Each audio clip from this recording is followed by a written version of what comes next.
Ben ritrovati gentili amici e amiche alla visione all'ascolto per quanto riguarda l'informazione su friulitv.net. Un'area di circa 60.000 metri quadrati è stata posta sotto sequestro nella laguna friulana nell'ambito di alcuni controlli in materia ambientali svolti dalla Guardia Costiera dell'Ufficio Marittimo di Lignano Sabbiadoro nei confronti di un'attività di acquacoltura con metodo biologico. Sequestrati anche circa 10.141 metri cubi di fanghi derivanti dalle attività di dragaggio dei canali. Dal controllo effettuato con ARPA FVG e Comune di Latisana sotto il coordinamento dell'Ufficio Circondariale Marittimo di Grado è emerso che negli ultimi anni la società ha svolto attività di dragaggio dei canali senza effettuare le procedure di caratterizzazione e di verifica della compatibilità ambientale prevista dal Piano regionale tutela delle acque. L'area sequestrata ricade all'interno di una zona sottoposta a vincolo paesaggistico e tutelato dalla rete Natura 2000, rientrante nelle più ampie zone protette come la zona di protezione speciale e la zona speciale di conservazione. L'operazione è il frutto di una complessa attività di indagine tuttora in corso.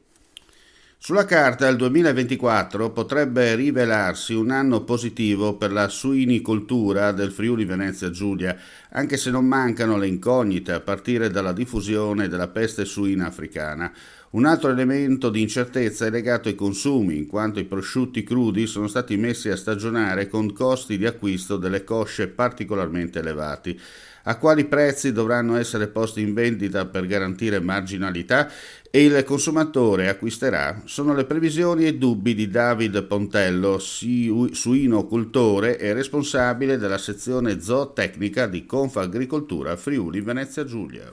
Dopo la sofferta decisione di fermare l'attività assunta in autotutela lo scorso novembre, la Protezione Civile di Monfalcone ha ripreso la propria attività a pieno regime. Ripresa che avviene a seguito di una modifica normativa da parte del governo che chiarisce che nell'ambito della sicurezza sui luoghi di lavoro sindaci e coordinatori della protezione civile non sono assimilabili ai datori di lavoro e dirigenti. Attraverso il decreto legge 145/2023 l'esecutivo nazionale ha infatti introdotto l'articolo 3 bis del decreto legge 81 del 2008 affermando che le disposizioni sulla sicurezza del lavoro si applicano alle attività di protezione civile nei limiti previsti al decreto ministeriale del 2011, rassicurando quindi i volontari riguardo alle proprie responsabilità.